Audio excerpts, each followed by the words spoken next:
সংখ্যাগরিষ্ঠ সদস্যের ভোটে নতুন প্রধান নির্বাচিত হলেন কংগ্রেসের সানজিমা খাতুন।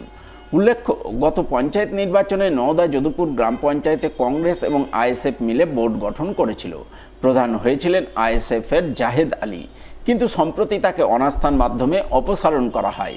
এরপর সোমবার নতুন প্রধান গঠন পর্ব অনুষ্ঠিত হয়। প্রধান গঠন পর্বে 17-6 ভোটের ব্যবধানে নতুন প্রধান নির্বাচিত হন কংগ্রেসের সানজিমা খাতুন। আর এই প্রধান গঠনের পরপরই বিজয় শিবিরে কার্যত বিজয়োল্লাস শুরু হয়ে যায়। আবির উড়িয়ে বোর্ড গঠনের আনন্দে মাতোয়ারা হন তারা। কতজন ভোট দিয়েছে আপনাকে? আমাকে 17 জন দিয়েছে। বিরোধী কতজন? বিরোধী 6 জন। আমাদের সঙ্গে দুর্নীতি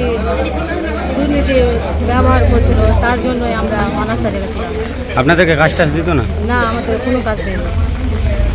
আচ্ছা, কোন পার্টি থেকে? আমি কংগ্রেসের পক্ষ থেকে। কংগ্রেসের পক্ষ থেকে গঠন করা, আমি মানে সব মিলিয়ে আর কি সব করা মিলিয়ে। হবে। আচ্ছা, পরবর্তী এজেন্ডা কি, মানে আপনার অঞ্চলের এই তো আরো এই জন্য মানে আমি সবার সঙ্গে মিলেমিশে একসঙ্গে থাকতে চান, কাজ করতে চান, হ্যাঁ যেগুলো অপূর্ণ কাজগুলো আছে সেগুলো। হ্যাঁ, সেগুলো পূর্ণ করবো।